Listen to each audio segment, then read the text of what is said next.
Type ഫംഗ്ഷനെ പറ്റിയാണ് ഈ ഒരു സെക്ഷനകത്ത് വരുന്നത്. സോ നമുക്ക് ഏത് ടൈപ്പ് ഡേറ്റ ടൈപ്പ് നമ്മുടെ വേരിയബിൾസിലെ ഏത് ടൈപ്പ് ഡേറ്റ ടൈപ്പ് ആയിട്ടാണ് അസൈൻ ചെയ്തിരിക്കുന്നതെന്ന് മനസ്സിലാക്കാൻ വേണ്ടിയിട്ട് നമുക്ക് ടൈപ്പ് ഫംഗ്ഷൻ യൂസ് ചെയ്യാൻ പറ്റും. സോ നമുക്ക് അതിൻ്റെ ഒരു സെക്ഷനിലേക്ക് പോകാം. സോ നമുക്ക് ഇവിടെ എയ്ക്കും ബിക്കും നമ്മളൊരു വാല്യൂ കൊടുത്തിട്ടുണ്ട്.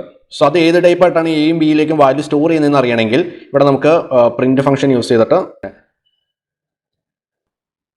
ടൈപ്പ് എന്ന് പറയുന്ന ഒരു ഫംഗ്ഷൻ ഇത് കോൾ ചെയ്തു. ദെൻ നമുക്ക് ആ ഒരു വേരിയബിൾ നെയിം കൊടുക്കാം. ഞാനിവിടെ എ എന്ന് ആ ഒരു വേരിയബിൾ നെയിം കൊടുത്തു. ദെൻ ഇതൊന്ന് റൺ ചെയ്ത് നോക്കാം. റൺ ചെയ്തിട്ടുണ്ടെങ്കിൽ നമുക്കിവിടെ ഒരു എയ്ക്ക് ഒരു വാല്യൂ കൊടുക്കാം. ഇവിടെ 2 കൊടുത്തു, 3 കൊടുത്തു. ദെൻ ഇവിടെ സ്ട്രിംഗ് ആയിട്ടായിരിക്കും. ഇവിടെ നോക്കിയിട്ടുണ്ടെങ്കിൽ ഡേറ്റ ടൈപ്പ് ഏതാണെന്ന് പറഞ്ഞിട്ടുണ്ട്. അതായത് സ്ട്രിംഗ് ഡേറ്റ ടൈപ്പ് ആയിട്ടാണ് എനെ അസൈൻ ചെയ്തിരിക്കുന്നത്. സോ ഇവിടെ നമ്മൾ ഡിജിറ്റലി ഇങ്ങനെ എൻ്റർ ചെയ്ത് കൊടുക്കുന്നതെല്ലാം സ്ട്രിംഗ് ആയിട്ടായിരിക്കും കൊടുക്കുന്നത്. സോ അതുകൊണ്ട് തന്നെ ഇവിടെ എയ്ക്ക് സ്ട്രിംഗ് ആയിട്ടാണ് ആക്ട് ചെയ്തത്, ബിക്കും സ്ട്രിംഗ് ആയിട്ടാണ്. അതിനെ സ്വൈപ്പ് ചെയ്യുന്ന സമയത്തും അവിടെ സ്ട്രിംഗ് ആയിട്ടാണ് ആക്ട് ചെയ്യുന്നത്. ദെൻ ആ ഒരു ഡേറ്റ ടൈപ്പ് എന്ന് പറയുന്നത് സ്ട്രിംഗ് ആയിട്ടാണ് അസൈൻ ചെയ്ത് വന്നിരിക്കുന്നത്. സോ എന്താണ് ഡേറ്റ ടൈപ്പ് എന്നുള്ള കാര്യങ്ങളൊക്കെ നമുക്ക് അടുത്ത സെക്ഷനിൽ നോക്കാം. സോ അടുത്ത സെക്ഷനിൽ കാണാം. Bye bye.